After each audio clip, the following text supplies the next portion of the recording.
إن الحمد لله نحمده ونستعينه ونستغفره ونعوذ بالله من شرور أنفسنا ومن سيئات أعمالنا من يهده الله فلا مضل له ومن يضلل فلا هادي له وأشهد أن لا إله إلا الله وحده لا شريك له وأشهد أن محمدا عبده ورسوله يا أيها الذين آمنوا اتقوا الله حق تقاته ولا تموتن إلا وأنتم مسلمون يا أيها الناس اتقوا ربكم الذي خلقكم من نفس واحدة وخلق منها زوجها وبث منهما رجالا كثيرا ونساء واتقوا الله الذي تساءلون به والأرحام إن الله كان عليكم رقيبا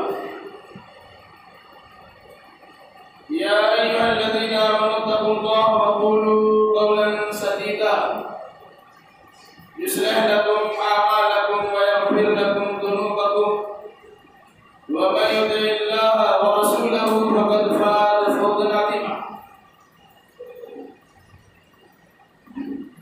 أما بعد فإن خير الحديث كتاب الله وخير الهدي هدي محمد صلى الله عليه وسلم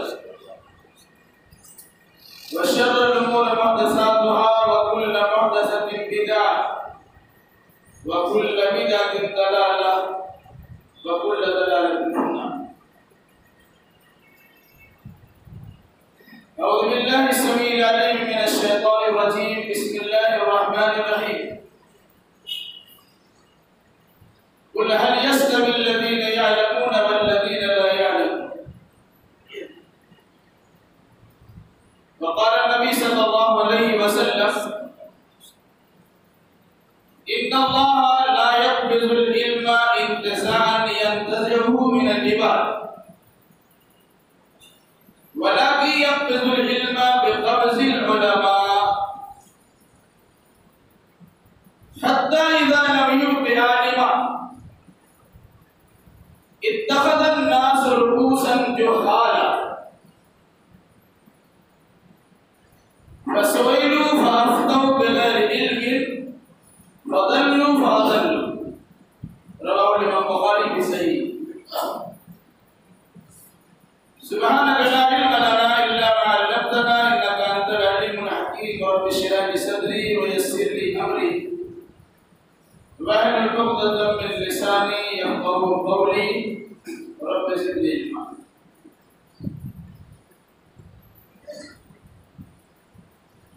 حمد و ثنا بڑائی کبریائی لائق و سزاوار ہے سارے جہان کے پالنہار اللہ رب ذوالجلال والاکرام کے لیے، اور درود و سلام نازل ہو جملہ انبیاء کرام علیہم السلام پر، خصوصاً معلم کائنات محمد رسول اللہ صلی اللہ علیہ وسلم پر۔ اللہم صلی علی محمد وعلی آل محمد کما صلیت علی ابراہیم وعلی آل ابراہیم انکا حمید مجید۔ اللہم بارک علی محمد وعلی آل محمد كما باركت على إبراهيم وعلى آل إبراهيم إنك حميد مجيد۔ بزرگوں، نوجوان ساتھیوں، پردہ نشین اور بہنوں، خطبہ مسنونہ کے بعد قرآن مقدس کی ایک آیت کریمہ اور رسول اکرم صلی اللہ علیہ وسلم کی ایک حدیث پڑھی گئی ہے۔ انشاءاللہ الرحمن انہی آیت و حدیث کی روشنی میں کچھ باتیں آپ کے سامنے رکھی جائیں گی۔ اللہ ہمیں صحیح کہنے، صحیح سننے، صحیح سمجھنے اور صحیح باتوں پر عمل کرنے کی توفیق عطا فرمائے۔ تقریباً تقریباً 4 ہفتہ کی غیر حاضری کے بعد آپ کی خدمت میں خطبہ جمعہ کے لیے حاضر ہوا ہوں۔ 11 بجے تک عنوان مل نہیں رہا تھا کہ کیا خطبہ دیا ہے۔ مسجد میں کسی سے سوال کیا تو انہوں نے کہا کہ مسئلہ بہت ہی سامنے آیا ہوا ہے، اس سلسلے میں روشنی ڈالیں۔ مسئلہ یہ ہے موجودہ دور میں بطور خاص 2020 میں عالمی پیمانے پر بڑے بڑے علماء کرام دنیا سے رخصت ہوتے ہیں۔ آخر علماء کرام کی موت کیوں ہوتی؟ انہوں نے عنوان بتایا کہ علماء اٹھائے جا رہے ہیں، اس عنوان کے تحت کوئی بات نہیں۔ تقریباً ہر مسلک کے فکر کے بڑے بڑے علماء اس 2020 میں اللہ کے پیارے ہوتے ہیں۔ موت تو آنا ہے، کسی کی بھی موت آ سکتی ہے، لیکن علماء کی موت کو کہا جاتا ہے موت العالم موت العالم۔ ایک عالم کی موت پوری دنیا کی موت ہے۔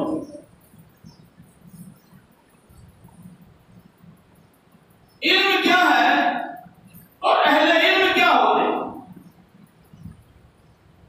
اس سلسلے میں اختصار کے ساتھ چند باتیں یاد رکھیے کہ جس کے ذریعے سے علم اور اہل علم کی فضیلت امیر آپ سمجھ سکتے ہیں۔ قرآن مقدس میں علم کی فضیلت پر بہت ساری آیتیں موجود ہیں۔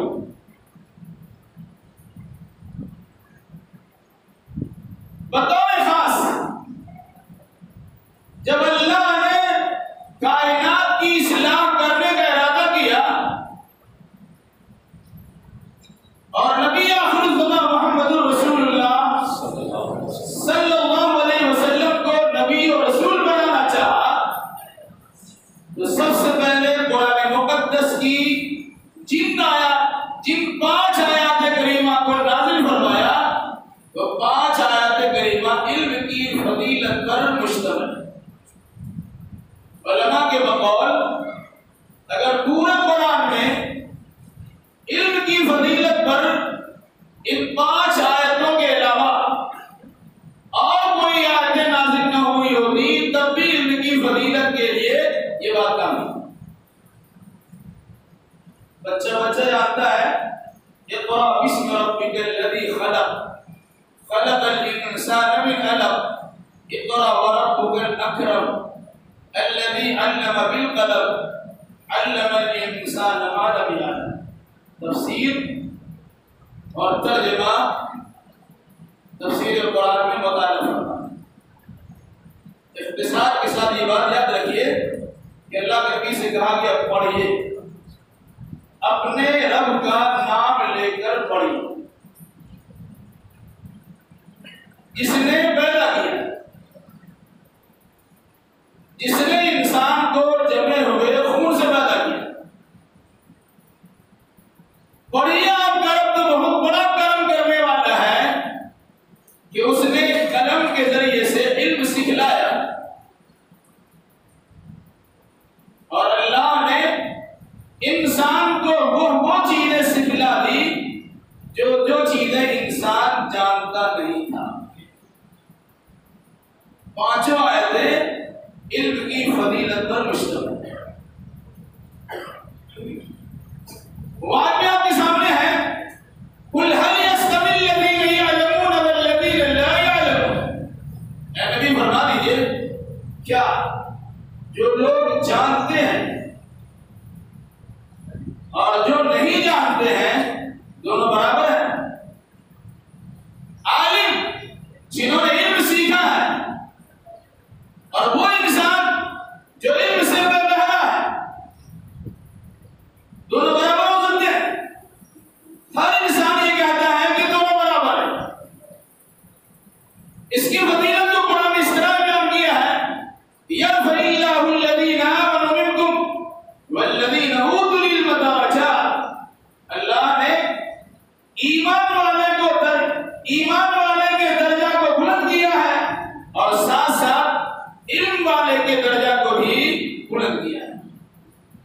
اور یہی وجہ ہے کہ رسول اکرم صلی اللہ علیہ وسلم کو اللہ نے کسی چیز کی کثرت سے متعلق سوال کرنے کا حکم نہیں دیا ہے۔ مال بہت ہو جائے آپ نے نہیں مانگنا، اولاد بہت ہو جائے آپ کو مانگنے کا حکم نہیں دیا گیا، آپ کی امت میں اضافہ ہو جائے مانگنے کا حکم نہیں دیا گیا۔ کیا کہا گیا؟ وَقُلْ رَبِّ زِدْنِي عِلْمًا، اے نبی اللہ سے بطور خاصی دعا کیجئے، اے اللہ میرے علم میں اضافہ فرما، اے اللہ مجھے بہت بڑا عالم بنا، اے اللہ میرے علم میں بڑھوتری کر دے۔ یہ اللہ کے نبی صلی اللہ علیہ وسلم سے باضابطہ کہا گیا جب اللہ سے سوال۔ یہ سب چیزیں در حقیقت علم اور اہل علم کی فضیلت پر مشتمل ہے۔ آتا ہوں عنوان اور موضوع کی طرف، علماء کیوں اٹھائے جا رہے ہیں، اور پھر علماء کے اٹھائے جانے سے، عالم دین کی وفات سے اور عالم دین کے دنیا سے چلے جانے سے دنیا میں کیا بگاڑ پیدا ہوتا ہے، کس قسم کا فساد رونما ہوتا ہے، ایسی گمراہیاں جنم لیتی ہیں، اور کس طرح کی پریشانیاں انسان کے سامنے ظاہر ہوتی ہے، احادیث نبویہ کی روشنی میں اپنے سامنے سے رکھی۔ اسی مناسبت سے ایک حدیث آپ کے سامنے پڑے گی۔ عن عمر بن العاص رضی اللہ عن عبد الله بن عمر بن العاص رضی اللہ تعالی عنہ قال سمعت رسول اللہ صلی اللہ علیہ وسلم یقول، امام بخاری رحمۃ اللہ علیہ نے اپنی صحیح بخاری میں کتاب العلم کے اندر اس حدیث کو جمع کیا ہے۔ اس کے راوی ہیں حضرت عبداللہ ابن عمر ابن العاص رضی اللہ تعالیٰ۔ یہ کہتے ہیں کہ میں نے رسول اکرم صلی اللہ علیہ وسلم کو فرماتے ہوئے سنا ہے، آپ یاد رکھیں، ان اللہ لا يقبض العلم انتزاعا ينتزعه من العباد، اللہ علم کو اٹھاتا ہے، علم کو چھین لیتا ہے، علم کو ختم کر لیتا ہے، لیکن علم کے ختم کرنے کی صورت کیا ہے؟ ایسا نہیں بہت بڑا عالم ہے اور اس کے دل و دماغ سے علم کو چھین لیا گیا اور وہ جاہل ہو گیا، ایسا نہیں ہوتا۔ ایک بہت بڑا پڑھا لکھا انسان ہے اور اللہ تبارک و تعالیٰ نے اس کے سینے سے علم کو نکال کے پھیر دیا، ایسا نہیں ہوتا۔ پھر ہوتا کیا ہے؟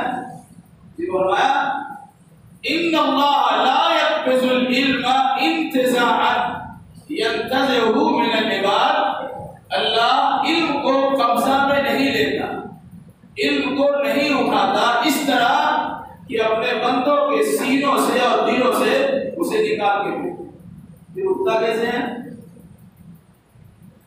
وَلَكِنْ يَقْبَضُ الْعِلْمَ بِقَبْضِ الْعُلَمَاءِ، لیکن اللہ علم کو اٹھا لیتا ہے، علماء کو اٹھا، علم کو ختم کر دیتا ہے، دنیا میں علماء کو موت۔ پھر اس کے بعد ہوتا کیا ہے؟ حَتَّى إِذَا لَمْ يُبْقِ عَالِمًا، یہاں تک کہ جب دنیا میں کوئی عالم نہیں بچتا ہے، اتخذ الناس رؤوسا جہالا، تو لوگ جاہل انسان کو اپنا سردار منتخب کر لیتے، فسئلوا، پھر اس جاہل آدمی سے، جاہل سردار سے سوالات کی، دین کے مسئلے پوچھے جاتے، فَأَفْتَوْا بِغَيْرِ عِلْمٍ، پھر وہ جاہل سردار علم کے بغیر فتویٰ بتانا شروع کرتا ہے، فَضَلُّوا فَأَضَلُّوا، وہ سردار بھی گمراہ ہوتا ہے اور پوری قوم کو گمراہ کرتا ہے۔ یہ ہے رسول اکرم صلی اللہ علیہ وسلم کا فرمان علم کے اٹھائے جانے سے متعلق۔ اب اگر تھوڑی سرسری نگاہ اس پہ دوڑائیں گے یہ حقیقت سمجھنا آپ کے لیے بڑا آسان ہو جائے گا کہ واقعی موجودہ دور میں علماء کرام کی بکثرت موت، پھر اس کے بعد ان کی جگہ پوری نہیں ہو پاتی،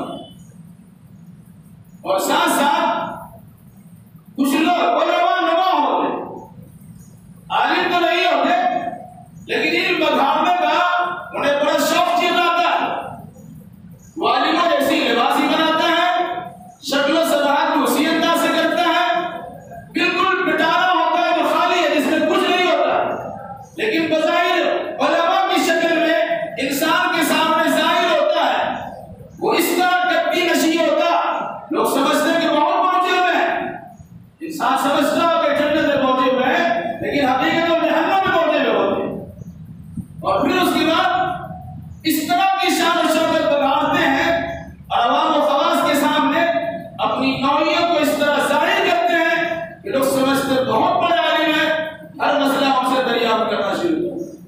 پھر ہوتا کیا ہے؟ فَأَفْتَوْا بِغَيْرِ عِلْمٍ فَضَلُّوا فَأَضَلُّوا، بغیر علم کے فتویٰ دیتے ہیں، خود گمراہ ہوتے اور لوگوں کو گمراہ کرتے۔ ایک صورت عالی ہوئی، علماء کو اٹھایا جاتا اس طرح دنیا سے علم دین کو اٹھایا، اور جب دین کا علم اڑ جائے گا تو ہوگا کیا؟ بخاری شریف کی دوسری حدیث حضرت ابو ہریرہ رضی اللہ تعالیٰ عنہ سے روایت میں ہے کہ آپ نے فرمایا یقبض العلم، علم کو اٹھا لیا جائے، اس کے بعد ہوگا کیا؟ علم تو ختم ہو گیا۔ یظہر الجہل والفتن، علم اٹھنے کے بعد جہالت ظاہر ہوگی، اور جب چاہے انسان علمی مشغلہ اپناتا ہے اور علمی مسائل بیان کرنے کی کوشش کرتا ہے تو فتنہ فساد بھی برپا ہوتے ہیں اور فتنہ فساد بھی ظاہر ہوتے ہیں، اور اس حد تک وہ فتنہ فساد ظاہر ہوتا کہ یکثر الحرج، قتل و غارت گری تب کی نوبت چلی جاتی، اور صورتحال کیا اندازہ کریں۔ اسی کو دوسری تیسری بات میں امام بخاری نے اسی کتاب میں نقل کیا ہے کہ قیامت اس وقت تک قائم نہیں ہوگی جب تک کہ علم کو اٹھا نہ لیا جائے، اور پھر اس کے بعد علم اٹھا لیا جائے گا تو قیامت قائم ہوگی، جہالت بڑھ جائے گی تو قیامت قائم ہوگی، فتنہ فساد رونما ہوں گے تو قیامت قائم ہوگی، زلزلے پیدا ہونا شروع ہو جائیں گے تو قیامت قائم ہوگی، اعتقارب الزمان، اور زمانہ جلدی گزرنا شروع ہو جائے وہ سمجھ لو کہ یہ قیامت کی علامت ہے، اور اس کے ساتھ پھر بتلایا وَيَكْثُرُ الْحَرَجُ، قتل و قتال کی کثرت ہو جائے گی، یعنی بے انتہا کاٹ مار کا سلسلہ شروع ہو جائے گا، اور اس کے ساتھ یہ بھی فرمایا کہ اس وقت تک قیامت قائم نہیں ہوگی جب تک کہ مال کا ریل پہ نہ ہو، اتنا مال ہو جائے گا، اتنا مال ہو جائے گا جس کا تصور نہیں کر سکتے۔ یہ صورتحال آپ کے سامنے ہے کہ انشاءاللہ کبھی علامات قیامت کے عنوان پر پوری تفصیلی باتیں آپ کے سامنے آئیں گی۔ ضمن میں یہ چیز آ گئی کہ علم کو اٹھایا جانا یہ بھی قیامت کی نشانیوں میں سے ایک نشانی ہے، علماء کی موت سے دوچار ہونا یہ بھی قیامت کی نشانیوں میں سے نشانی ہے، اور ساتھ ساتھ علماء کرام کی موت اور علماء کو اٹھا لیا جانا در حقیقت اللہ کی جانب سے علم کو اٹھا لیا جانا۔ یہ باتیں بظاہر سرسری لگتی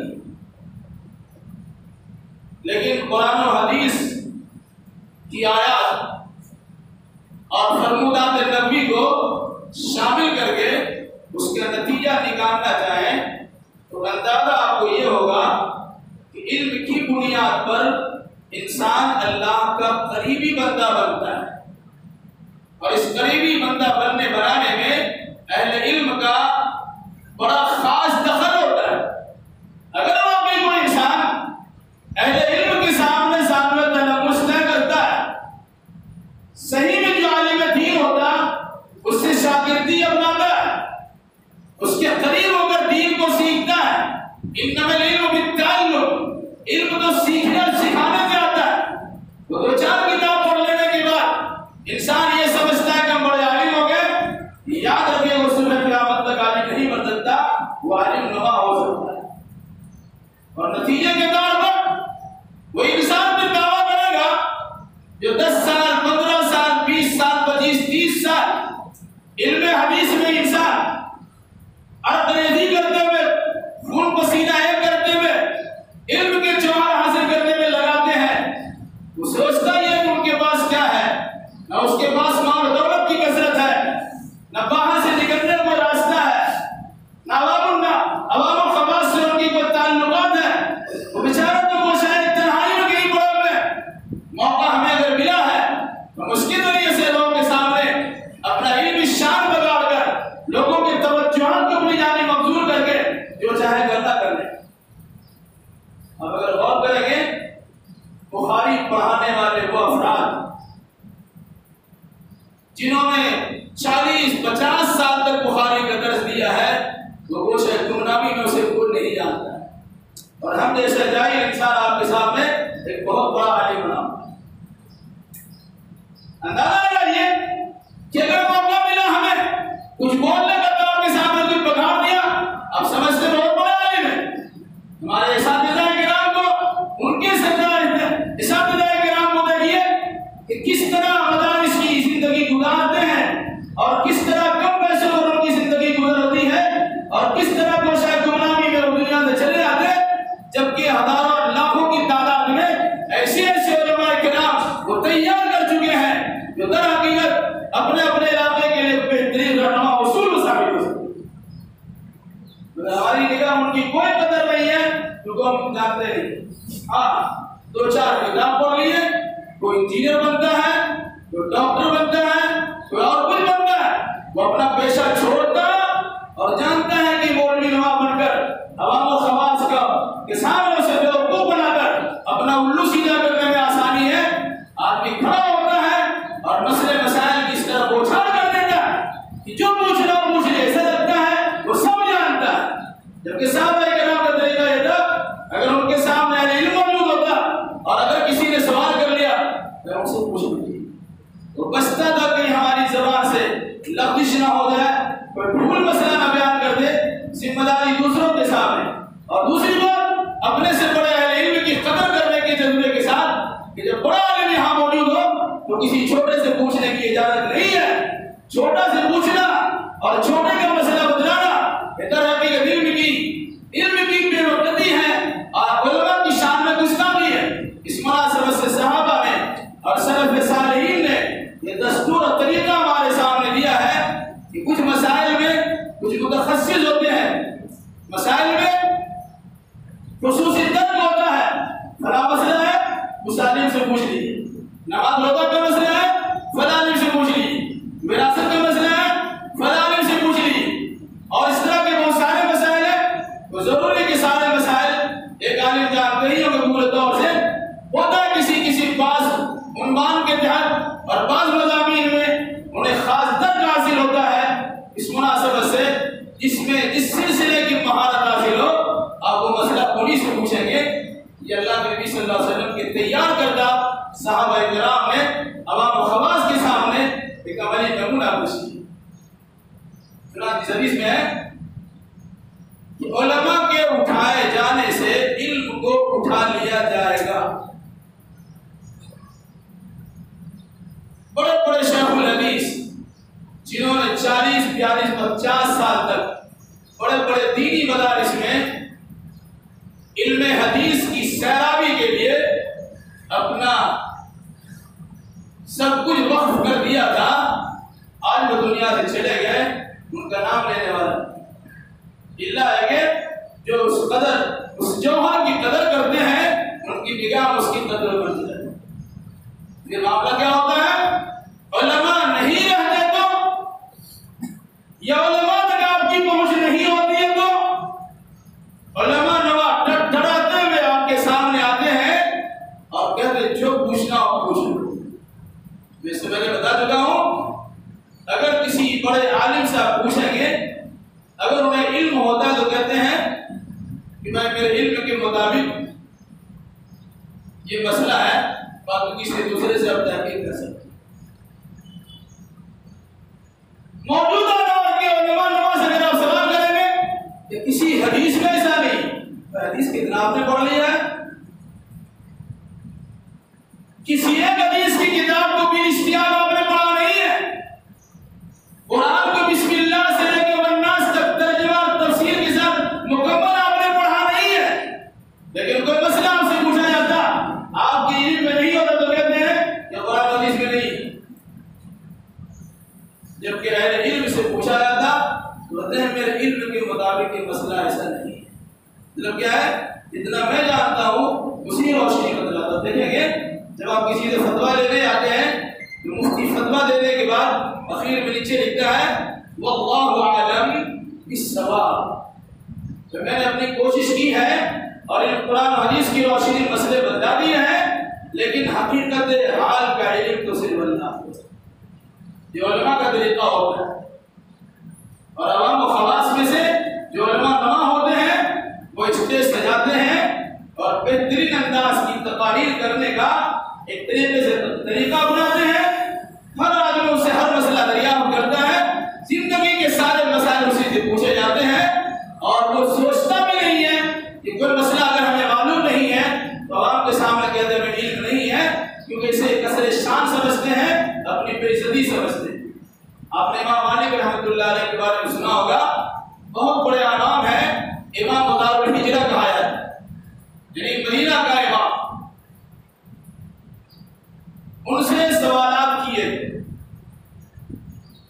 اللہ، پھر سوال ہوا لال، 50 سوال کیا گیا اللہ، مطلب میں نہیں جانتا۔ اگر کسی عالم سے سوال ہوا اور اس نے کہہ دیا میں نہیں جانتا، واقعی اس کے پاس اگر علم نہیں ہے تو علمی خیانت ہی ہے کہ اگر میں نہیں جانتا عوام کو خاموش کرنے کے لیے کچھ اور ادھر کر کے بتا دینا، یہ علمی خیانت نہیں ہے، علمی خیانت ہے۔ امام مالک سے سوال کیا گیا، انہوں نے کہا میں نہیں جانتا۔ سیدھا سیدھی بات کہنے میں حرج کیا ہے؟ اس سے ان کی شان میں کوئی کمی نہیں آ گئی، وہی میں مجتہدین میں ان کا شمار ہوتا ہے اور بڑے ادب و احترام کے ساتھ ان کا نام لیا جاتا ہے، جبکہ کوئی انسان کہہ سکتے ہیں مجھے جاہل جانتا ہی نہیں ہے، کچھ چیزوں سوال کیا گیا وہ جواب نہیں دے سکے، لیکن تو نہیں ہے۔ آج ملا یہی ہے، کسی عالم سے سوال کیجیے آپ، اگر اس نے آپ کے سوالوں کا جواب دے دیا، وہ چاہے سچ ہو چاہے جھوٹ ہو، آپ سمجھتے بہت بڑا عالم ہے، اور اگر وہ کہہ دے گا میرے پاس علم نہیں ہے میں تحقیق کروں گا، تو کہتے کتنا دن آپ نے پڑھا گیا ہے۔ یہ عوام کی بھی ذمہ داری ہے اور خواص کی بھی ذمہ داری پر حدیث کا دن حتی اذا لم یبقی عالما، یہاں تک کہ علماء چلے جائیں گے اور کوئی عالم باقی نہیں رہے گا تو اتخذ الناس رؤوسا جہالا، لوگ جاہلوں کو اپنا پیشوا، اپنا امام، اپنا سردار اور اپنا لیڈر بنا لیں گے۔ فسئلوا، پھر ان سے سوال کیا جائے، فافتوا بغیر علم، پھر وہ سوالوں کا جواب علم کے بغیر دینا شروع کر دیں گے۔ فضلوا فاضلوا، وہ خود بھی گمراہ ہوں گے اور دوسروں کو بھی گمراہ۔ اس لحاظ سے اس حدیث کو اپنے سامنے رکھیے۔ موجودہ دور میں جو صورتحال ہے اب اندازہ لگا لیجیے گا، اسکولوں کالج کے لائن سے جو تعلیم ہوتی ہے، جو سرکاری محکمے چلتے ہیں، پڑھائی ہوئی نہ ہوئی، کلاس پڑھا دیا اپنا پروموشن مل جاتا ہے۔ 8 میں تھا بچہ 9 میں چلا گیا، 9 میں تھا وہ 10 میں چلا گیا، 10 کا ایگزام دیا، ٹھیک سے پڑھا نہیں ہو سکی، سب کو پاس کرا دیا گیا۔ کیوں؟ علم سے لینا دینا نہیں، ڈگری چاہیے۔ اگر یہ صورتحال مدرسے میں کر دیا جائے تو مدرسے کے بچے پڑھیں گے کیا؟ یہ 25 پارہ حفظ کر رہا تھا بچہ، 6-7 مہینے سے پڑھائی نہیں ہو رہی ہے،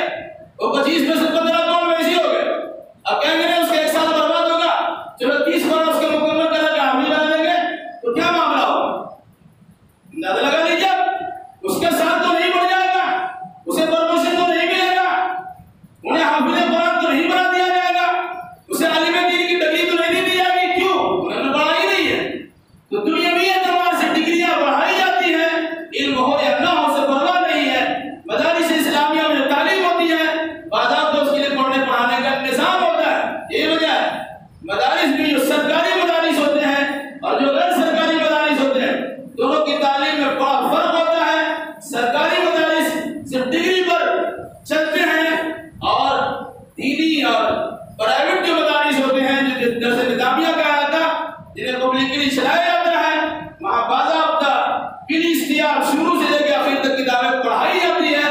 وہاں اچھے اچھے علماء کرام تیار کیے جاتے ہیں. اگر آپ کی نگاہ میں علماء کی قدر نہیں ہے تو پی ایچ ڈی کر لیا ڈاکٹریٹ کر لیا بڑا سے لمبا ڈاکٹر لکھ دیا سمجھتے بہت پڑھا لکھا انسان ہے. وہ پڑھا لکھا کیسے ہے؟ رشوت دے کے پاس کیا ہے چوری اور چرگٹ لے کے پاس کیا ہے اور زبردستی پاس کیا اس کی پرواہ نہیں ہے. لیکن جو مدارس میں پڑھنے والے بچے اور طلبہ باضابطہ قیدی کے ساتھ خون پسینہ ایک کر کے رات دن ایک کر کے علم شریعت کے حصول میں لگاتے ہیں نہ اس کی تنخواہیں زیادہ ہوتی ہے نہ ان کی کھلانے پلانے کا بہترین نظم ہوتا ہے اور نہ ان کے ساتھ دیگر اچھے مسائل یا اچھے معاملات ہوتے ہیں. پھر بھی ہمارا معاملہ کیا ہے؟ ہم تو مسلمان ہیں ہم علم کی قدر کرتے ہیں. میرے بھائیو اگر آپ اہل علم کی قدر نہیں کریں گے تو اس میں اہل علم کا کوئی نقصان نہیں ہے آپ کا اپنا نقصان. کیوں؟ ایک حدیث مختصر سن لیجیے اور بات سنیں. بہت سے لوگ ہوتے ہیں جس کی کچھ نہیں چلتی گھر میں ایک لفظ بول نہیں سکتے نہ بیوی اس کی بات سنتی ہے نہ بچے اس کی بات سنتے ہیں نہ گھر کے افراد اس کی بات مانتے ہیں. وہ کسی مولوی کے سامنے آ کے شان لگاتا ہے اور اگر بیچارہ امام ہو جائے تو غلام ہی بن جاتا ہے. محلے کے سارے لوگ انہیں پر بھپیاں کستے ہیں اور مؤذن تو آدمی ناکارہ تصور کیا جاتا ہے اس کا کام پیشاب کا کھانا صاف کرنا اور مسجدوں کی صفائی پہنچائی ہوتی ہے. اور یاد رکھیے گا انتظامیہ کی ذمہ داری ہے کام کرنا کرانا. امام کی ذمہ داری نہیں ہے مؤذن کی ذمہ داری نہیں ہے. مؤذن کا وضاحت دینے کا ہوتا ہے امام کا نماز پڑھانے کا ہوتا ہے. باقی امام کی تنخواہ کہاں سے لائیں گے ان کے گزر بسر کے مسائل کیسے حل کرائیں گے ان کی روزی روٹی کے مسائل کس طرح کرائیں گے مسجد کی صفائی ستھرائی کا نظام کس طرح چلائیں گے وہ کمیٹی کی ذمہ داری ہوتی ہے. امام کی ذمہ داری مؤذن کی ذمہ داری نہیں ہوتی. جن کا گھر میں کچھ نہیں چلتا وہ کدھر بھکی کے ساتھ ائمہ پر مدارس پر مؤذن پر اور دیگر دینی حلقہ میں رہنے والے افراد پر اس قسم کی حرکتیں کرتے ہیں. پھر اس کے بعد اور بہت ساری چیزیں ہوتی ہیں یاد رکھیے گا.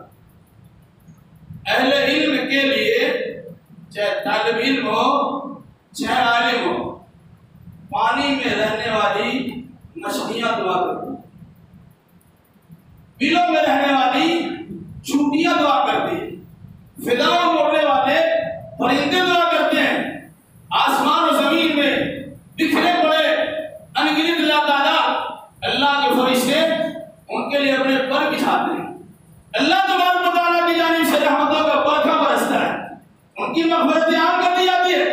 اللہ جس پر رحم کرے گا اللہ جسے معاف کر دے گا اللہ جس کے قدموں کے لیے فرشتے جس کے قدموں کے لیے اپنا پر بچھائے گا جس کی مغفرت کے لیے چونٹیاں دعائیں کریں گی جن کی بلندی درجات کے لیے مچھلیاں اللہ کی بارگاہ میں دعا کرے گی اور جن کے درجات کی بلندی کے لیے فضاؤں میں اڑنے والے پرندے دعا کریں گے.